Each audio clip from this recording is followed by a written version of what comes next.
it's hard times. It is hard times. It's hard to be uplifting in America. Maybe it's good somewhere where some other where.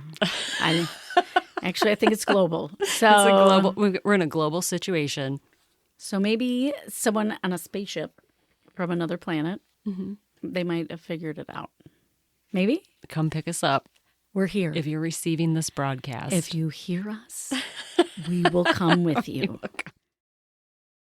It's the podcast that Slap Happy Serpent warned you about. Welcome to Biting All the Apples, where two gals discuss one radical book. The best-selling critical and comedic masterpiece from 1895, The Women's Bible by Elizabeth Cady Stanton.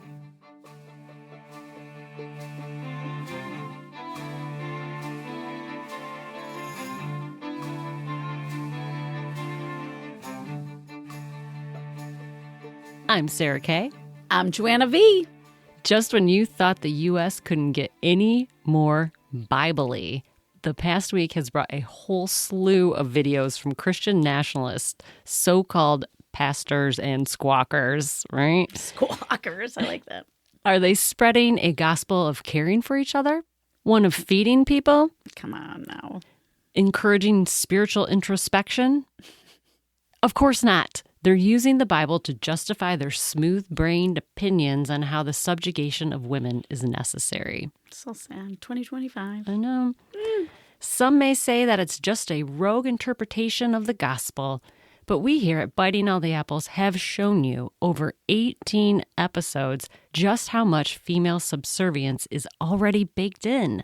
It's right there, ready for scooping and serving. So easy. I know. And in this episode, we're going to serve you some strong messages from our Victorian feminists that called out these problems 130 years ago. We're getting into the responses to the books of Mark and Luke. They cover passages related to marriage, subservience, and hypocrisy.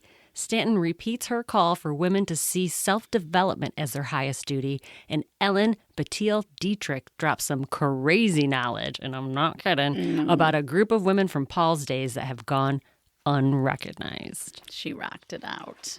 But we're here to recognize, and that's what we are going to do right after you hear our important disclaimers. You can't move on without the disclaimers. I know, you can't. Biting All the Apples covers analysis of religious texts. Some listeners that are religious out of the need for the illusion of certainty may find the content offensive. Biting All the Apples also discusses historic texts and feminist movements. We recognize that individuals, groups, and alternative movements have been left out of mainstream history. We will note that whenever possible. We are open to additional information provided to us in the spirit of expanding knowledge. Now, if you want to just not expand it and debate our knowledge, go ahead. That's cool. Try us. Do it. Try it. Yeah. Step up. Step it up. Pull up, as they say. Ooh. Pull I haven't heard that one. I like that. Do it. I'm going to use it. Pull up. Talk to us. Pull on up. We want to hear what you have to say. Bring it on. You can even leave a voice message. We're just trying to make expanding knowledge, fashionable. Right? Bring it back. We're trying to make Bring it it really back. cool. Bring it back, little Isaac Newton. We want it to be like the jazz cap. Ooh. Do you remember those? No. Okay. But I'm like jazz was cutting edge. Jazz hands. Jazz hands. Still cool. Being jazzy is cool. Jazzy Jane. That's what they call me. I know. I think speaking of jazz and riffing, I can't wait to get riffing on this New Testament. I know. I've been waiting. What'd you think reading these I'm books of boys? That, first of all, I never connected how this is all tied into one little book. What's all tied in? Our suppression and the fall. Oh, yes. Thank you. Yeah. Yes. Yeah. I mean, obviously I knew there was a problem in certain religious parts of life, but I didn't realize that it's been affecting our governments for ever. It completely informed the culture. Yeah. Of stuff. I'm an academic. Of life. You know what? It really informed the stuff of the stuff, and it's just been lots of stuff. It's crazy. I'm drowning in it. And maybe this is why I want somebody to tell us: were we just naive, or does everybody know this, or are we reading it wrong? But the more that I'm going through this book, that's exactly how I feel too. Where you see every cultural norm that we have in America is based off of these like Christian ideas of this hierarchical thing. Yeah. And the subservience of women. And it's not the good stuff that's in the actual Bible. None Exactly. of the good stuff stuck. Yeah, it's bonkers. And that women have known this the whole time, and it just keeps getting suppressed. Like I just read that today, that Abigail, just a second ago. I was looking something up. Abigail Adams Was telling like, who? What was her she talking husband, Adam. John Adams. I was like, maybe she had 2 husbands. I don't know. How progressive was she? You I know? mean, yeah, she was like, listen, you got to make women part of this. Like, and they were just like, yeah, no, never going to happen. To me, Like, literally, she brought it up and was like, hey, John, women should have a right to say, we'll never stand for it. And the next year, all the colonies were like, we got to pass laws. These ladies be talking. And they immediately passed laws in 1777 where women couldn't vote. I learned that today. I wish you could see my brain exploding Like on this podcast. Yeah, like legit. You look just like the emoji. I can't. It's crazy to see, Sarah. I did not know. Yeah. You're like, I hope she can finish this episode. I hope your hair comes back. But I didn't know that either. Right? So direct quote from her. They were like, actually, we need to crack this down to make sure they can't vote. So it wasn't even. But no, those ladies back then are like, hey, we're doing everything. Right. And if you want us to keep doing everything, then we should at least have a say. And they were like, no.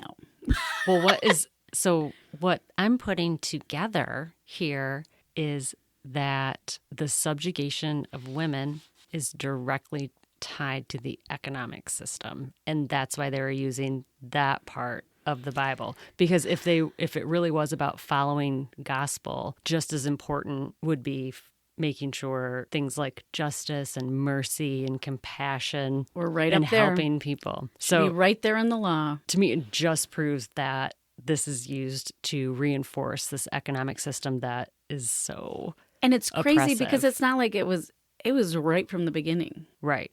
Or I keep on seeing all these call outs like, oh, look, another hypocritical Christian, right winger. Oh, yeah. And then people are like, he's not a good Christian, or, oh, here's another bad Fake Christian. Christians. And my question is, at what point do we just say that it's Christianity that's bad? Yeah. Or that's fake? It's fake. Because It's how many, I've seen it so many times. Like there's always a senator or a pastor and they're getting caught for kitty fiddling. And there's a website that keeps track of this stuff, by the way. So I'm not just like talking Well, BS. you see it even locally. Everybody knows locally. You can just look around wherever you live locally. Yeah. And look up some stories on where things are going wrong. Mm-hmm. You're going to find the religious folks that are messing with the kids. That's right. It's not the ladies. And if it's not messing with kids, they're warmongers or saying things like, we need to round up homeless people. Get them and out. get them out of my face. Yeah. So I'm like, we're going to kick the homeless people out of where? Like the earth? Like they're homeless.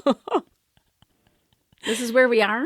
And that's why it's like they're not interested in people unless they have some sort of same thing with capital value. Same thing with like the abortion, right? Like because it's not about babies, it's about the economy and free labor. Free labor. Yeah, free labor. Women in traditional wifey roles completely give a bajillion dollars worth of free labor. Oh my gosh. And how much is the creation of a human worth? Also, that takes women out of the workforce. Don't even get me started, even though I'm started. I'm with you. So I wonder, it could take a way longer time, but when I brought up these videos, I think it is the guy's name, Doug Wilson. Or did I just make that up? The white-haired dude with the beard, where he was like, women are people who have people, or something. Just, I don't even almost want to dignify it, because I stand by what I said last week, where I think these people getting platformed it's just stupid. Yeah, they're just... Because on one hand, it shouldn't be shocking, because I'm like, that's exactly what a lot of men think of women and have for a long time. Obviously, John Adams, look, he's like, his wife said that, and he was like, hey guys, we got to pass some laws. Shut it down. Them women be talking. It's not good. These women have ideas. I don't like it.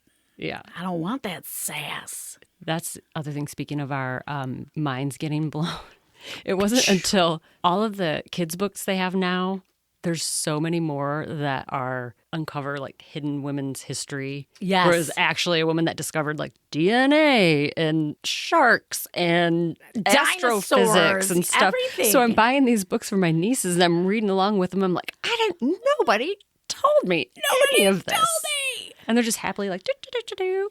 Yeah. Which also is why I'm like, you cannot convince me that these girls we know are going to take any of this. Yeah, I know, because they've been they've been brought up on these books. I'm sorry. They've been brought up on these books. And, thinking my little people in my life have been brought up on them. Yeah. And they're going to be like, oh, no. Yeah.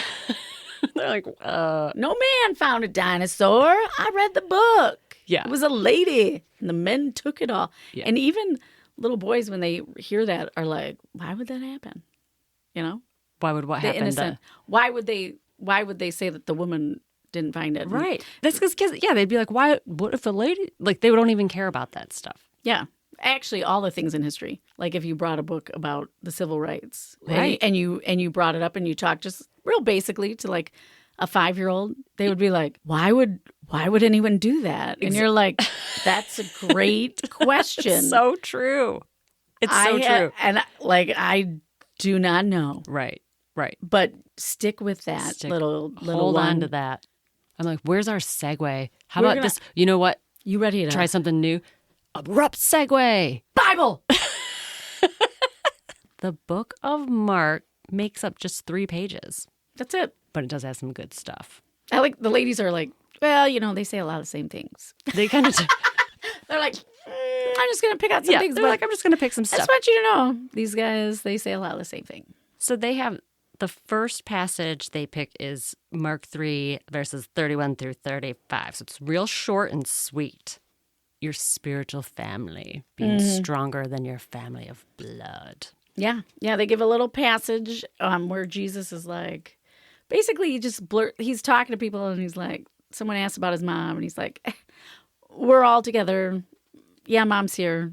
Stop talking about that. It's not important because we're all here talking about important stuff. And the ladies are just like, oh. Just tossing your mom aside, huh, yeah. Jesus? Yeah. Elizabeth. The lady that maybe she didn't even want to have babies. Right. And now you can't give her like a little bit of prominence? Right. But that's what Elizabeth, do you have this? I have where she says, many of the ancient writers criticize Mary severely. Yes. For trying to exercise control over Jesus, assuming rightful authority over him. And then she brings up, this is so impressive, all of these. Is ancient the right word? It seems like, we're talking like 155 BC. BC, yeah. That's ancient. Yeah. I'm like, that's ancient. I'd say ancient. I'm using it. I don't know if I'm using it in the... Okay. Historical, academic. Come on. It's a podcast. It's ancient. I know. Was it Theophylact? Yeah. That sounds like a prescription. Now, he's actually one of the most recent one, and that's like from 1055. Greece. She writes, he taxes her with vainglory. Isn't that a great word? It's a fabulous word. I looked it up, and I was like, oh, it's like vainglory. Yeah, like it's actually one of those words that's just it's exactly what it is. I was like, is that something different? No, it's just what it is. And then Tertullian accuses her of ambition, and Saint Chrysostom. Thank you. And I'm like, bring it in. Chrysostom. Yeah. I'm like, chrysanthemum. In not really. Piety and disbelief. And Whitby says it is plain that this is a protest against idolatrous worship of Mary. They're like, you can't like this lady that bore the Lord of Lords. Right. Why? What does she say here? She was generally admitted to be a woman of good character and worthy of all praise, but whatever she was, it ill becomes those who believe that she was the mother of God to criticize her as they would an ordinary mortal. Yeah, which is lovely. Like, how dare you? How dare you? She's the mother of Jesus. Some like famous priest is like, well, she seems a little full of herself. She's like, a little okay. She's so proud that she gave birth to Jesus. What vainglory?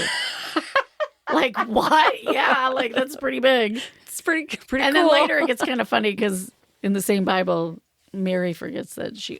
Yeah, I'm like, and just moving. Is that in Mark? We're almost there. We Yeah. have the, for whosoever shall do the will of God, the same as my brother and my sister and mother. Yeah. So Mary's like out. She's out. She's like, yeah, great job, but you're the same. The next passage, The nitty-gritty. The nitty-gritty is from Mark 10, 2 through 9. And the topic? Divorce. D-I-V-O-R-C. Yeah, Yeah. divorce. Divorce. New Testament makes it way harder for women. Way harder. That's what was promised in the intro. Elizabeth was like, don't think you're about to get liberated with this new tea. It gets worse. You're going to be wishing for the vengeful God. Exactly. Because what'd she say before? These apostles were way worse. Yeah, tell us what the Well, basically, the New Testament goes in, sorry. you get married, you become one, and only the man gets rights. Basically. That sums it up. Yeah, because the passage is like, well, Moses was cool with divorce. Right? Yeah. That's my summary. It's your summary. Bible summaries by Sarah Kay. This is where the famous, what therefore God hath joined together. Let not man put us under. Yeah. I do like that. Some of these, It does sound some of good. this stuff, I'm like, that's good. That's good. I mean, it's powerful, right? Like if you just like said those things like that Yeah. today, people would be like, dang, okay. We definitely need to use asunder much more right? often. We need to resurrect some of these. Fabulous word. Fabulous word. Like, do not tear our democracy asunder. Yeah. So, and then the ladies have a lot to say because obviously divorce was really bad then. I went and looked up like the history of rights, just kind of was trying to see. But it started way back, like women right away in America were like immediately rights were taken away. It's that economic thing. Economics. Mhm, Yeah. mhm. And actually, like the only time they gave us rights was they were like, oh, you can own property, but like hopefully you're married and your husband will get it. Yeah. And we can take it away from you at any time. We can just call you a witch. Yep. Yeah. So they go off and say how different the New Testament is on this particular subject. And really quality writing here. Oh, so good. Pettifoggers. Oh my gosh, right. Life with Jesus was too short and his mission too stern to parley with pettifoggers. So he gives them a clear-cut, unmistakable definition as to what marriage is. So did you... But basically they're saying men and women should be judged by the same morals. How could this big thing be changed? Ridiculousness. So it should be perfect equality of sexes and social relations of a marriage, right? But she says, this is Elizabeth. She talked about current event in England, which I thought was fantastic. The thing from the Bible is like a woman may marry her husband's brother, but a man may not marry his wife's sister, right? Which is just like a weird vibe. Right, Like that's right. just like a weird thing. So she said the parliament here has had the same thing come up for generations. Like, we got to change this. It doesn't make any sense. Ever and anon, they take it up, look at it with their opera glasses, air their grandfather's old platitudes over it, give a sickly smile at some well-worn witticism, or drop a tear at a pathetic whine from some bishop.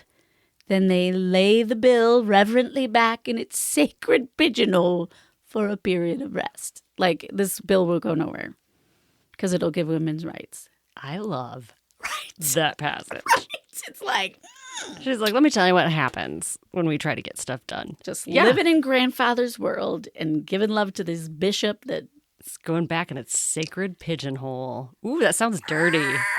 Right before then, she says, if this rule of the perfect equality of the sexes were observed in all social relations, the marriage problem might easily be solved. But with one code of morals for man and another for women, we are involved in all manner of complications. Yeah, you're making life more difficult. Really, that sums everything up again. Exactly. It seems like it is nuts how that is the problem Today. It's ridiculous. And the roles it goes are so... to other things than just marriage yeah. and divorce, too. If you're having different morality assigned, to your to your body parts, Right. basically. Right. What Canada was to the Southern slaves under the old regime, a state with liberal divorce laws, is to fugitive wives. Yeah. And fugitive wives, isn't that funny? We had to be fugitives.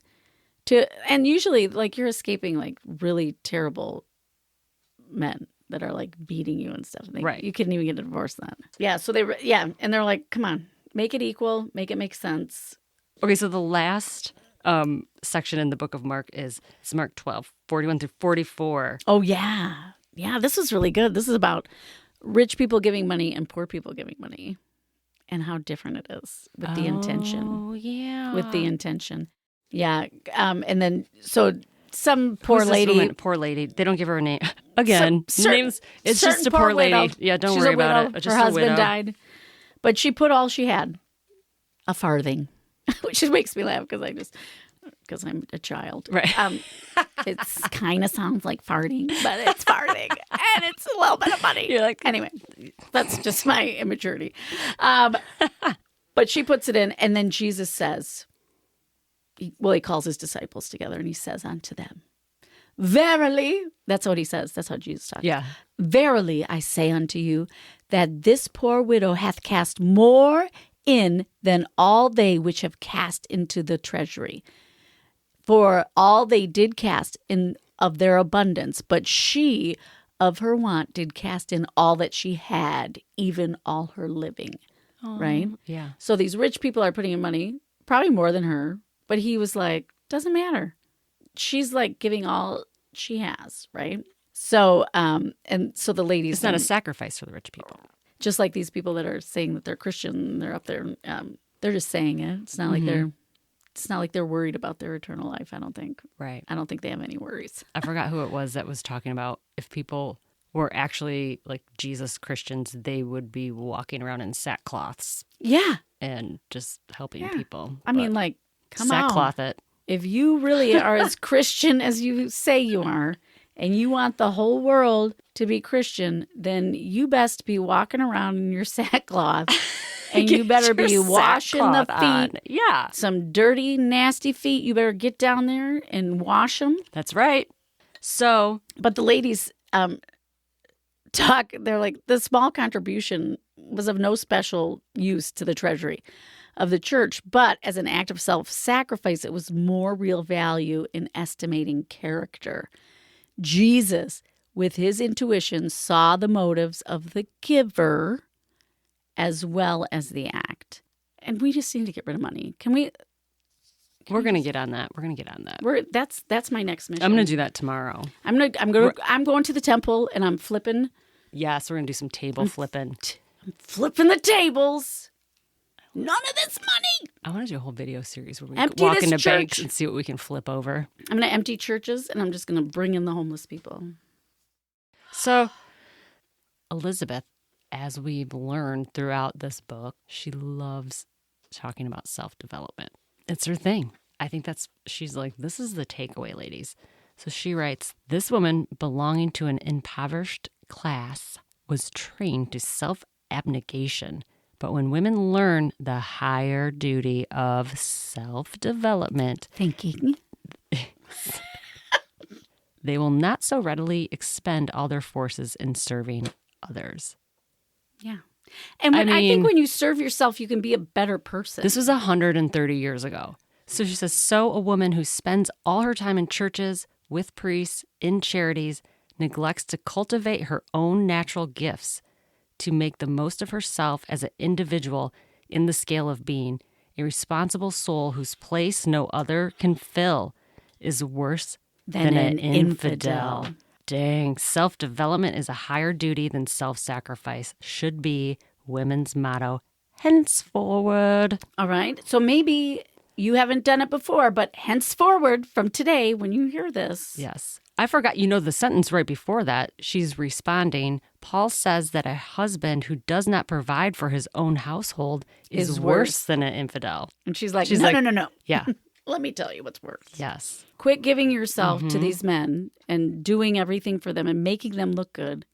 Do you, girl? Do you? Like, Work on you. Come on. Who knew? Elizabeth Cady Stanton, the first self-help. So book of Luke. Good name. I like the name Luke. I do like the name Luke. Mm-hmm. So what do I have here? I said, well stricken in years. That's funny. I highlighted it too because I think it's just funny. Who it's wrote like, it? Is it in the book of Luke 1, 5 through 15? But one of the passages says, and they had no child, and they both were now well stricken in years. I highlighted that because I'm like, I'm well stricken in years. I feel it every time. If I sit a long time, I stand up and I say, I have been well stricken in the years. That's what my notes. I'm like, well stricken in years is how I will refer to myself when people ask my age. I'm well stricken. I love how we love the same thing. I love old timey talk. And then the only other thing that I highlighted in this section. So Book of Luke, they're telling a story. Okay, so this is a story about Elizabeth and Zacharias getting, they were well stricken. They were years. And they didn't have a kid. But then they got one. But then an angel comes down and is like, guess which angel I am? Same angel that talked to Mary. Mary. Right, so same it's Gabriel. One. Whatever. Gabriel. There's no Gabriel. Oh. Girl, you're going to hell. Girl, good luck getting into heaven. You don't even know the angels. I don't know the angels. So they're like, you're going to have a baby. It's going to be cool. Yeah. And guess who that baby was? Da, da, da, da. John the Baptist. Right. Yeah. And I learned him and baby Jay were cousins. Yeah.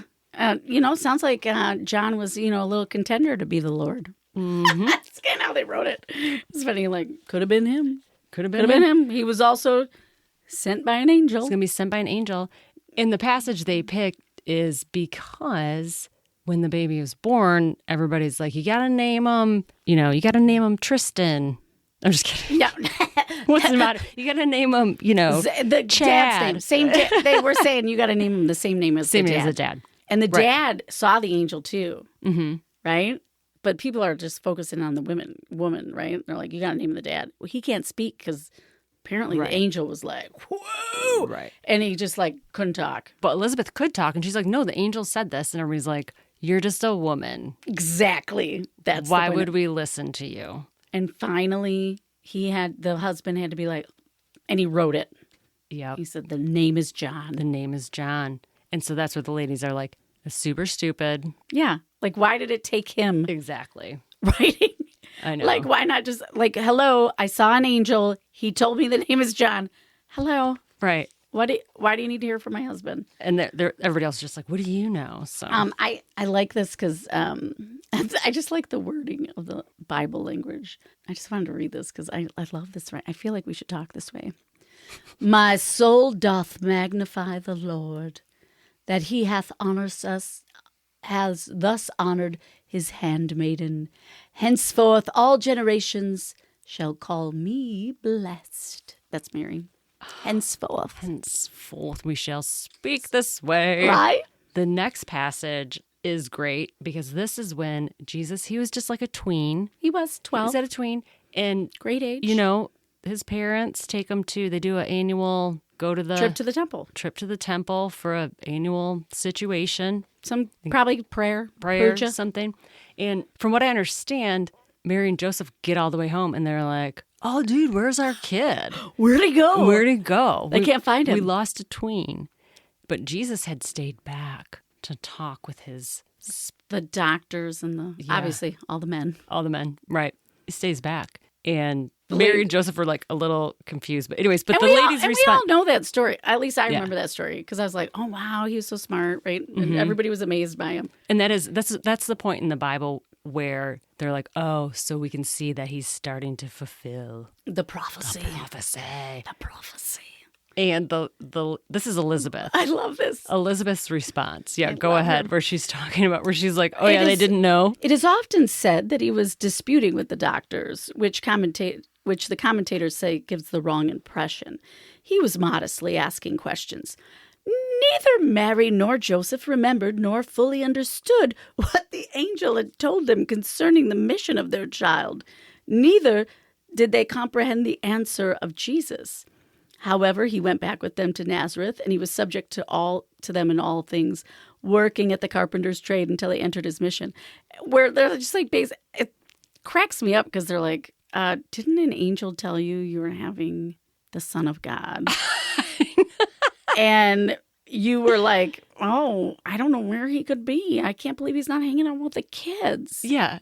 Like an angel. Yeah, and just 12 years ago, Mary. The other part, Elizabeth mentions how little is said of the childhood and youth of Jesus, and we should have expected fuller information on so extraordinary a subject. I even thought that as a kid, where I'm like, so just like nothing? And then he's 12? If we know other people are connected, we know about Elizabeth getting pregnant with John, we're like, so there are some people who could have covered some of that info. I'm just saying. Right? And like, it's very sus. So angels are coming, giving people babies, right. And then we just 12 years go by, right? We just live normal life, right?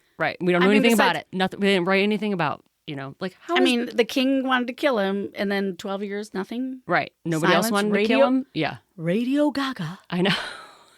Radio silence. Like, where did it go? It's a little like, yes. Yeah, so the ladies are just like, it doesn't make any sense. It was a great mistake that some angel had not made clear to Mary the important character and mission of her son, that she might not have been a seeming hindrance on so many occasions. Like, lady, you're what? Yeah. You were literally told. I know.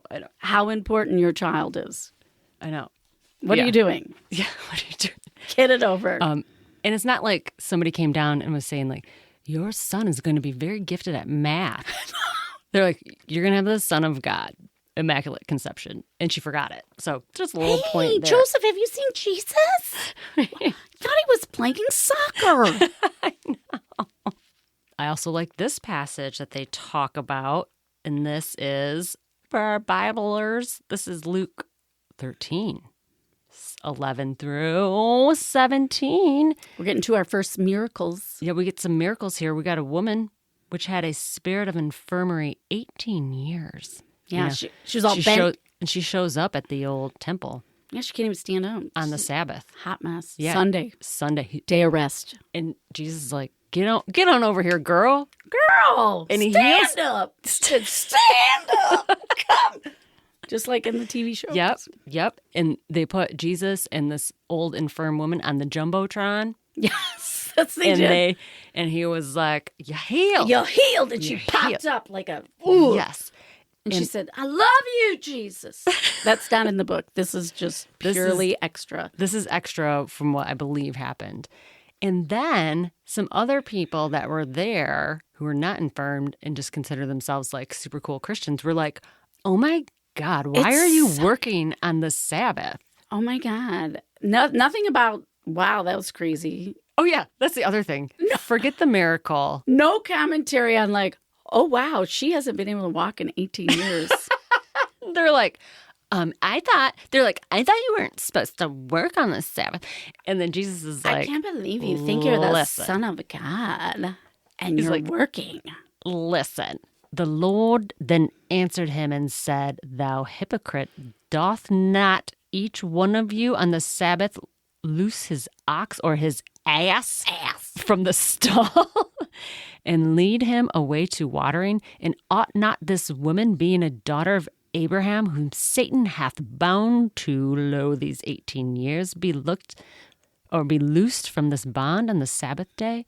So he's like, what, you can't have like mercy on the Sabbath day? You're considering that work. You're going to let your cows out to get some water. Right. But this lady can't have a miracle? Right. And of all the stuff that we've read so far of the New Testament, this to me seems so relevant to today because it's talking about hypocrisy. What I like though is like even in their Bible clips, when Jesus spoke, they were ashamed. That's what we're missing today though. Right. They were like humbled. But so he's calling out, this is so relevant to today where people, they're like getting to this legalism. Or like, they're like, that's the rules said this and that. And Jesus is like, where are you, like, how are you interpreting this? So I also think it shows, and compassion over these like strict rules. This is so relevant. The Sabbath day Pharisees are not all dead yet. While more rational people are striving to open libraries, art galleries, and concert halls on Sundays, a class of religious bigots. She said it, 1895. A class of religious bigots are endeavoring to close up on that day all places of entertainment for the people. The large class of citizens shut up in factories, in mercantile establishments, in offices, and in shops all the week should have the liberty to enjoy themselves in all rational amusements on Sunday. Yeah. I had never even thought of that as 1895. like a class Right? issue. Yeah. The Or only day connecting this, so that hypocrisy and that they have rule, one day. and we see that as an example of what we were talking about. These people, and I do mean it in the most derogatory, mean way. These people. People using these rules when it's a way that they can shun other people. Yeah. So it's like selective. We see this so much today.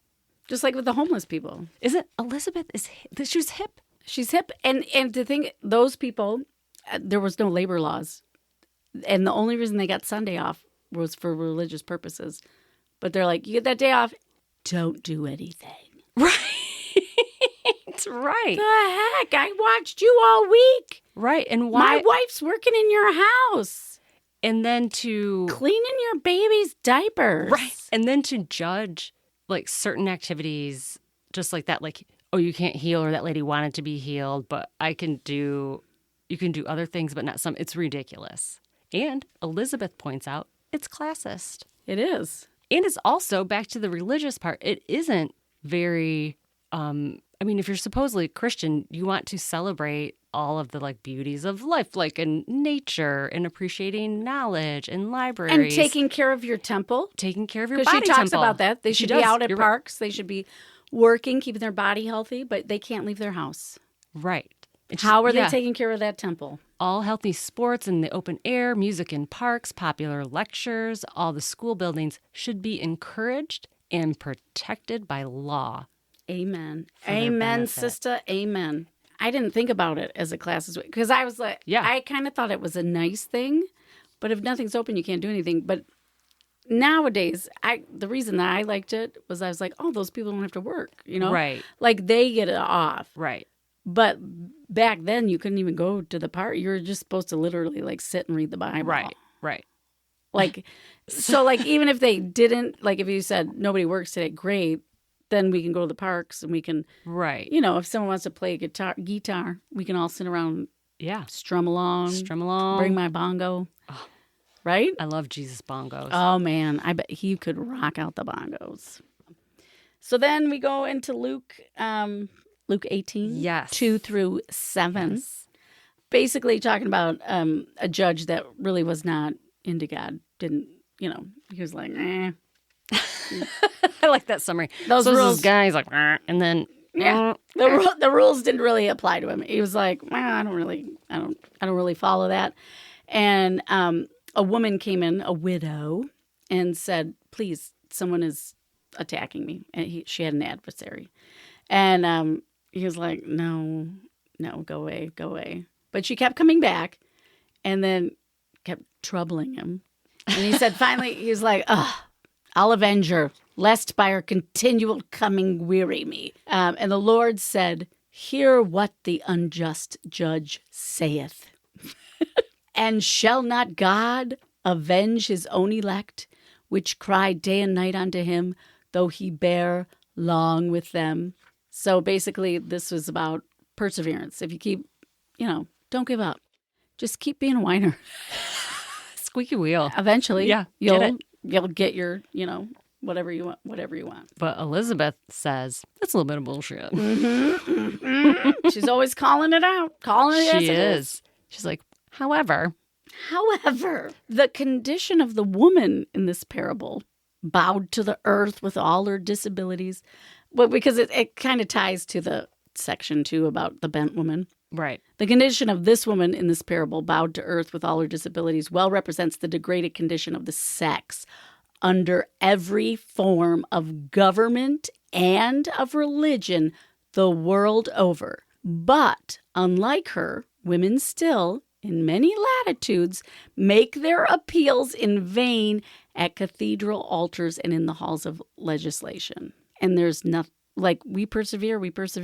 They keep shoving this Bible in our face saying no. Right. So, great parable. Great parable. Where's the follow through? Right? Exactly. Come on. You said it. Exactly. Do we believe it? Let's go, fellas. On the same passage, we have the response from EBD. I love her. Ellen Battelle Dietrick. And she was the one that passed away at 48. We learned about her last week. And did way more than I've ever done. I have, let me tell you what. The whole thing. It's all underlined. She's so cool. I do got to get my hands on her other book. Right? Yeah, because, I bet it's just on fire. I bet it's on fire. I bet it's fire. The sentiment concerning the equality of male and female, which Paul avowed to the Galatians, is perfectly in accord with what Luke reports of Jesus' own custom. It will be remembered that the chief adherents of Paul accepted only this report, and this only partially, as worthy of credit. And therein we find the statement that many female ministers had accompanied Jesus and the male ministers as they wandered, in Salvation Army fashion, throughout every city and village preaching. Women were with them. Yeah. They were preaching the word. It is true that we now find a qualifying passage in reference to the female ministers, namely, which ministered unto him their substance. I don't know. This Luke. You got to look it up. Yeah. So they trust us. But it says Luke chapter 8. I trust the ladies. Yeah. So I know it's there. Luke chapter 8, verse 3. But this is plainly one of those numerous marginal comments made at a late date when all the original manuscripts had disappeared. I like how she puts that in. She's like, so by the way, we don't even have the original stuff. Yeah. So this is all poppycock. By men who had doubtless lost knowledge of women's original equality in the ministry. For Ignatius of Antioch, one of the earliest Christian writers, expressly affirms that deacons were not ministers of meats and drinks, but ministers of the church of God. So what does that mean? I'm like, I want to be a minister of meats and drinks. I'm assuming like gatherings. You're not ministers just to bring people together. You're supposed to be following the word of God. Right. And you're changing the word of God. And you know what I mean? Okay, now that's making sense. Okay. But just to say, like, women were there. They were erased, but they were there out ministering. And that's where I cannot tell you how impressed. And maybe I am easily impressed. I don't know. I don't think so. Nope. I need a big list of ladies' names like Thecla, Paula, Oh my God, those Estotia, Marcella, Melanie, Susanna. This is remind me of How You Like It, Daddy. How You Like It. You know what I'm talking about? I do not know that song. I got a little bit of light in my life. Yeah, I got all the names. Bit, yeah. So that one I know. Okay. But they were women of wealth, all those ladies. Virgin heiresses for the means of sustaining life and fellowship. So they were women of wealth who both gave themselves and their large fortunes to the establishment of the ethics of Jesus. The ethics of Jesus, which no one is following. Right. And Jesus is the only person that has ethics.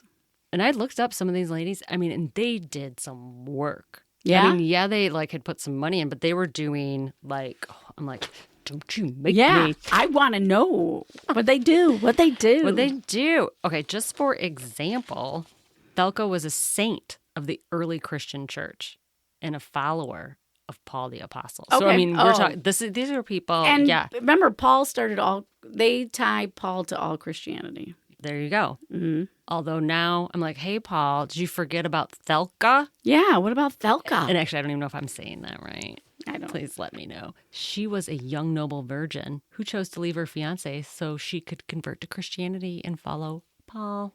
Mm-hmm. It is said that Thecla spent 3 days sitting by her window listening to Paul speak about the Christian God and the importance of living in chastity. So she left. So she was like, I'm going to be devout. And I'll give you all my money, and I'm just going to spread the word. Paul gets sent to prison. She visits him, kissed his bonds, and refused to leave him and return to her mother and fiancé. Paul was made to leave the city, and Thecla was condemned to be burned. She was miraculously saved from burning at the stake by the onset of a storm. Okay, and this is where I love this old stuff, because you ever read about saints, because I believe that a lot of these women she mentions, they become saints. Oh, thank goodness. But have you ever read stuff like, what is St. Catherine? And they're like, she was disemboweled. Yeah. And you're like, what? What? Joan of Arc. Yeah, beheaded. Yeah. So, but she was saved from being burned at the stake by the onset of a storm. Mm. She then encountered Paul outside of Iconium, and she says, I will cut my hair off and I shall follow you wherever you go. And so she travels around with Paul.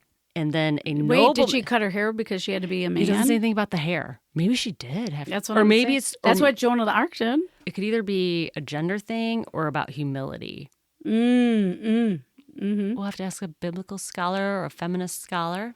Would love to know that. Call us. So there, though, a nobleman tried to grape her. Rape her. I just use like a TikTok term, even though I can say rape. You can say it's a podcast. It's a podcast. So he tries that. So she fights him off, tears his cloak, and knocked the coronet right off his head, which caused her to be put on trial. Oh, this is going somewhere. She gets put on trial. She was sentenced to be eaten by wild beasts. Wow. What a way to go. I know. Coliseum style. Yeah. I'm just trying to imagine. And like what Wild kind of beast? wild beast? Is it like a Chex Mix of them? And they're like, we we're going to just get a leave- boar. We're We going to get starve cats and just put you in a room. Yeah, how of do they- wild cats? I need to know more about that. So, but she was again saved by a series of miracles. One of them involved, in one scene, she was saved by female beasts, like lionesses. And they were like, no, ma'am, Yes. we can't eat you. And while in the arena, so it's like in an arena, she baptized herself by throwing herself into a nearby lake full of aggressive seals. What? And the seals were killed by lightning before they could devour her. So I'm just saying, you got to do some stuff to be a saint. you got to do some stuff. Okay. Isn't that a fantastic story? I love it. What? And why are we just now hearing about it? Thanks, Paul. Yeah. Hey, Paul, did you forget about Thecla? Yeah. What happened to you, Paul? What if it's Thelsha? Do you think it is? It could be. I don't know. It's spelled Thecla. Thecla? I mean, It's probably Thecla. Okay. I just had to share regardless, that story. that is like, Yeah, and I want to thank Ellen for Yeah. telling us that. yeah. And then there's a whole other list. Like I said, she mentions Paula and Estotium, and it's so cool. And she's like, what about all these ladies? I thought if you got, I mean, if you're made a saint, like, don't some of your bones go underneath some kind of something? Yeah, So, something. like, are her bones somewhere? They and could we be up don't at even St. know. Agnes right now. We don't even know. We don't even know. You need some you need some bones for that miracle. Saint Bones. The devout. So, and then in normal storytelling, it's looked down on to have something just outrageous happen. But for some reason, when you're like, of course, lightning killed the aggressive seals. They did. I mean, yeah. makes sense. So, Wow. And why does this stuff not happen anymore? I know. I There's mean, no wonder left. We missed out. We missed out on the electrocution of Seals. millions of seals Right, and right in front of your lionesses. face. And lionesses being like, we're not going to kill her. And then then they getting rid of- look at us and they go, wow. Yeah. So what else did you like about... So, Oh, yeah, Mrs. EBD. Yeah. So she talks about those ladies, and then they wrote. So there's Paula. She just pops out of nowhere, like we're supposed to know who Paula is. Oh, I do know who Do you know who Paula is? Sorry. Because I don't know how you found her, because it's basically just like, hey, there's Paula. Like we're like all of us know about Paula. She was a Christian writer. That's all I know. I don't even know when she lived. But. Okay, coming back to you. Okay, so Paula was in the biblical era, the 4th century. Paula of Rome was a noble woman who became friend and disciple of Jerome, a prominent Christian scholar. Jerome. Do you know who Jerome is? I do not. Darn it. So that's not a helpful note. No, I'm but like, I mean, Paula, she was like a disciple of Jerome. but I'm assuming we're just moving along disciples. So we just some Yeah. disciples die, new ones come up. Well, this says that Jerome was a prominent Christian scholar, and she was the one that she was devoted to asceticism, charity, and in the creation of the Latin Vulgate Bible. And just, do you know what the Vulgate is? That's a Latin version of the Bible. Okay, so she could read Latin, and she was the key person. She was a significant role in creating it. So that's why EBD is like, women Paula wrote it. Women were up in this. She not. Yeah, what? And you just erased them. You erased Paula. So she said, Paula's greatest work, rarely mentioned in Christendom, And it is significant of the degradation which women suffered at the hands of the church that the time came when churchmen could not believe that she had performed it, even with Jerome's acknowledgement confronting them, and consequently erased the word sister accompanying the name Paula and substituting therefore the word brother. So they just made her a man. What? And that's just the stuff that we know. I mean, that is infuriating. So I have, but she founded a bunch of monasteries and in Greece and Rome. And EBD says here, it was the least that Jerome could do to dedicate the completed work to these able coadjutors. Adjutors. And it is an amazing thing to find churchmen still eulogizing Jerome as the author of the Vulgate without the slightest reference to the fact that but for Paula's help, it would not have come into existence. Because he couldn't have written it. But until men, this is such a great way to end. This is the real, and this applies to today. But until men and women return to more natural relations, until women cast off their false subserviency, thereby helping men to get rid of their unnatural arrogance, nothing different from the injustice Christendom has shown Paula can be looked for. Yeah. So it's going to help men too. Look, I'm like, it's going to help you. How do I drop this mic? Drop the mic. But if I broke it, really? I almost really. Was like. But I mean, drop the mic, man. You know. Well, don't you want to get rid of your unnatural arrogance? That's, when I was complaining before that there's probably a deep underlying insecurity because there has to be some knowing that the only reason that you feel superior is because everybody else has been oppressed. Yeah. So it's an unnatural arrogance. It's unearned. And it's like it might not be top of the mind, but it's somewhere there underneath like, I'm uncomfortable. Yeah, absolutely. To the point is, wouldn't you rather, like you said, go back to natural relations where you yourself can find your natural talents and aptitude and live your own life, not just one that's like, well, you're just in charge of everything. And honestly, you're awesome, even though you don't have to prove it. Like, yeah, come on. Just because this book says so. Because you got a dick. Yeah. Like, what the hell? I can go get one now, too. Oh, we all can get one. Okay. Going down to the dick store. Oh, my God. But, like, what the heck? They just erase. I know. Women. They just erased us. I think that that mic drop moment is a good, like, what else do we need to say? Nothing. Well, I mean, I can say this. I'm going to say these things. So the New Testament is indeed proving to be more of a seal the deal for the patriarchy than the liberation we expected. We thought more modern, it'd be better, whatever. But we've still got a ways to go. So we're going to keep walking through the books of the apostles in our next episode. And I believe John is on deck. He's on deck. Think we missed something? Have something to add? Maybe you're suffering from a ragey feeling because we're so wrong? Reach out. Check out the show notes in the episode description for all the high-tech ways to get in touch with us. Don't you want to? Yeah, get in touch. Don't forget, a great way to resist authoritarianism is visible and enthusiastic support of independent media.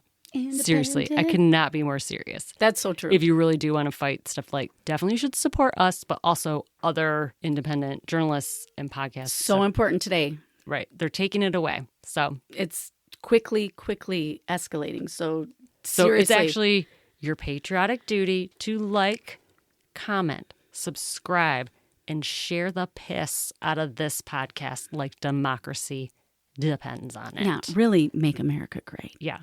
Support your independent artists and journalists that are doing the real work. Thanks so much for listening. Keep shedding that false subserviency because we know you rule.